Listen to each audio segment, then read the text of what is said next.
Muchas gracias. Thank you, Steve. Vamos a tener ahora pues como 10-15 minutos para que podáis hacer preguntas.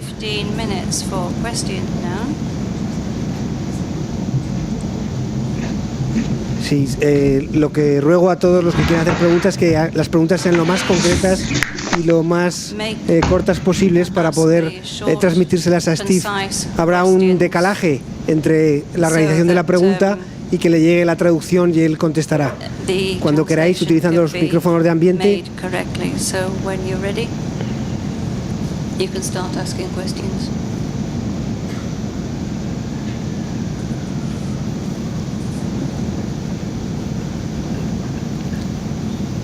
Nadie se anima a hacer una pregunta. Yo voy a empezar haciendo una pregunta a Steve. Hay una cosa que me ha sorprendido mucho y es que hacen reuniones con los profesionales muy frecuentemente y cómo consiguen tener la implicación de esos profesionales teniendo en cuenta la presión asistencial en la que estaban sometidos en estos momentos. Si hay algún acuerdo con los directores de los centros previamente o... Do they have previous agreements to be able to attend the meetings? It's a very good question.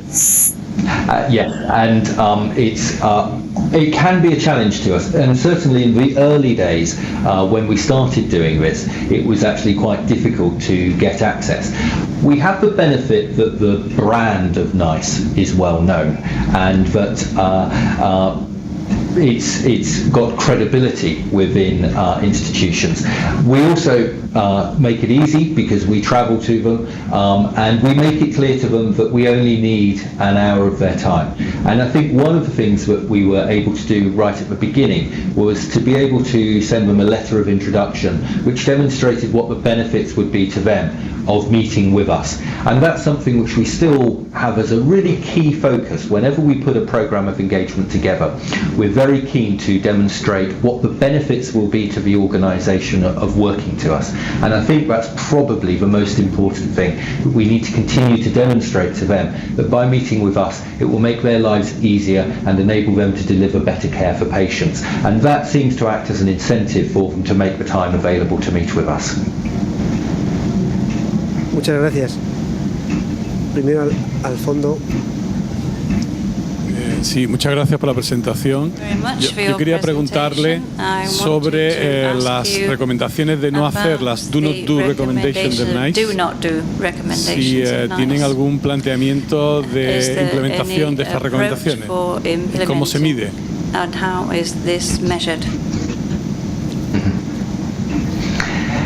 Thank you for your question. We do, as you obviously know, have a section on the NICE website which pulls together all the recommendations we've made across our entire guidance program about things for which there's a weak or non-existent evidence base. And it acts as a resource which people can use to review their services against, to see if there are things that they could stop, or maybe that the intervention threshold isn't being met for that particular intervention.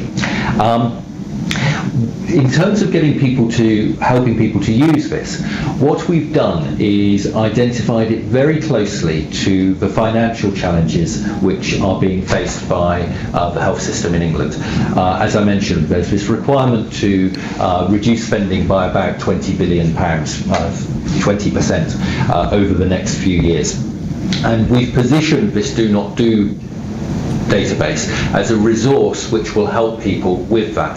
So we're encouraging people to review the services that they deliver against the recommendations in the Do Not Do database and to see whether there are things which they can stop doing. So using the areas where there is weak or non-existent evidence to review their services and to see if there are services which they can truncate. And that seems to have been quite a successful approach because people are struggling to find the necessary savings. The Do Not Do database is a good place for them to start in terms of reviewing their current service provision.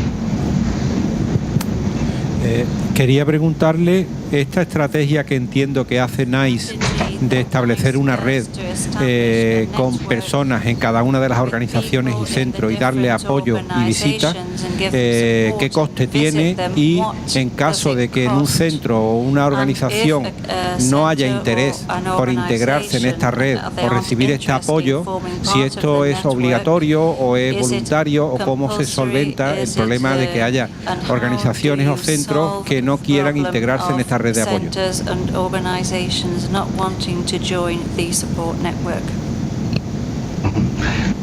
Thank you for your question. In terms of cost, it currently costs, in very general terms, nearly £1 million. That's what, about 1.2 million euro today. So it's not an insignificant cost at all. To give you a bit of context, the budget for NICE is about £67 million. So that's around about 95 million euro. So it's not an insignificant cost. And that's why we're so often asked questions about what we're achieving and asked to demonstrate that we're having an impact. In terms of people's involvement with the networks which we're developing, we've had very little resistance to people becoming engaged in the work we're doing. Again, in the early days we needed to demonstrate to people what was in it for them, but we now have a number of networks across the country which people are members of and enthusiastically participate in. And the other thing which we do is, often, rather than trying to create a special NICE network, we work with pre-existing networks. So tailor what we've got to offer so that it meets the needs of pre-existing groups of people or the ways in which they work. So rather than making NICE something which they have to come to, we take NICE to them in a way which already works or dovetails, if you like, with their current systems and practices. The other thing, of course, is being able to demonstrate that you're using NICE guidance enables hospitals to demonstrate to the regulators that they're delivering high quality care. It can also help them reduce the insurance premiums they pay against clinical negligence. So there are a number of other incentives which exist for people getting involved with NICE.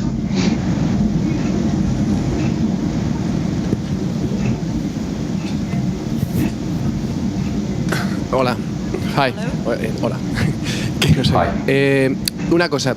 Está claro que NICE pues lidera la metodología de elaboración de guías y en eso estamos todos de acuerdo. Y me gustaría hacer una pregunta en relación a algún aspecto de la implantación, que es el formato de las guías, en el cual creo me sorprende un poco el formato electrónico que todavía maneja NICE, ¿no? Con formatos muy poco amigables, muy poco interactivos, y en eso claramente creo que no está liderando, ¿no? Y me gustaría saber si tenéis feedback de este tema de los usuarios de las guías y si tenéis planes para mejorarlo, por un lado. Luego, si está integrado, las guías se integran en la historia clínica electrónica, que no me queda claro. Y si hay planes también para que las guías interaccionen con los pacientes a la hora de la toma de decisiones junto con los clínicos.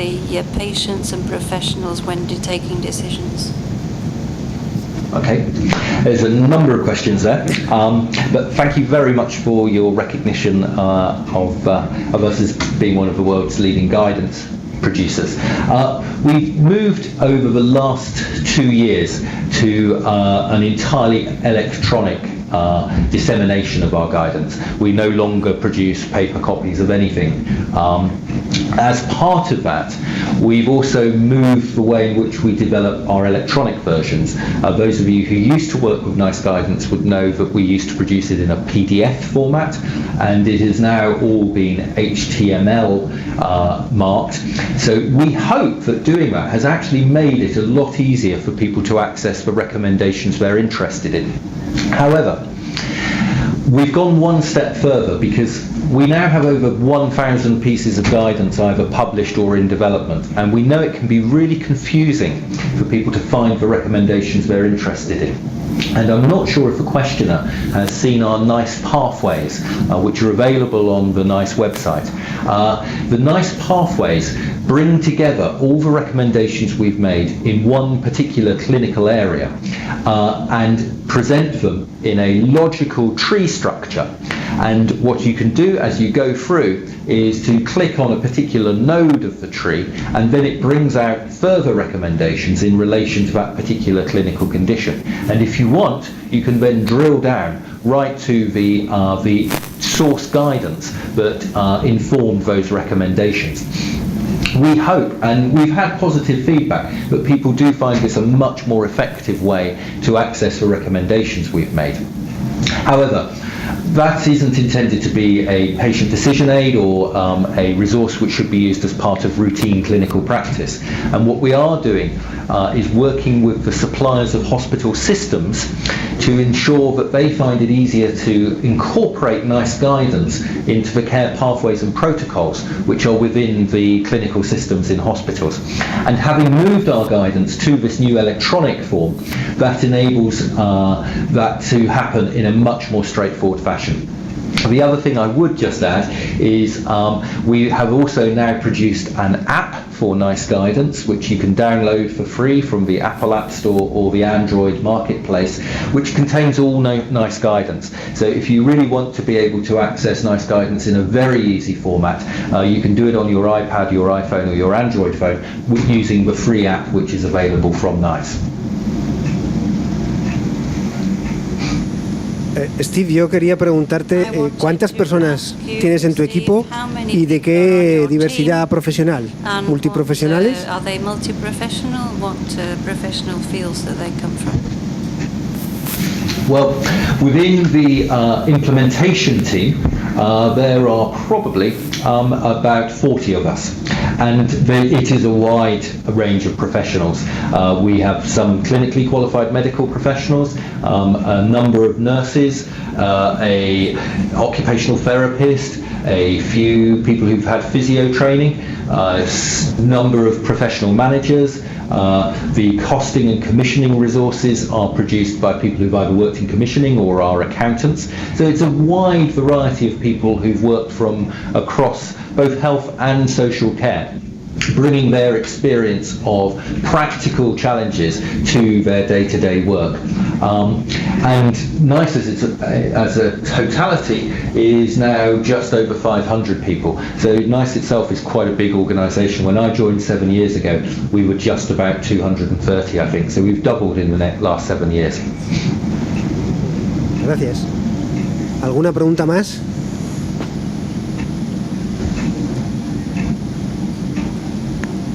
¿Hay alguna pregunta más? Estamos casi en el tiempo.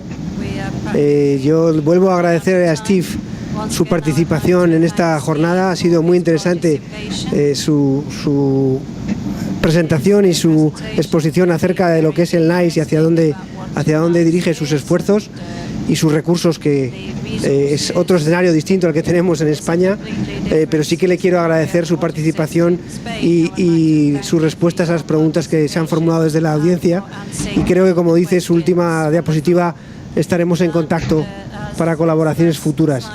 Muchas gracias, Steve. Thank you very much. It's been a great pleasure, and I wish you success with the rest of the conference. Un aplauso para Steve para despedirnos de él.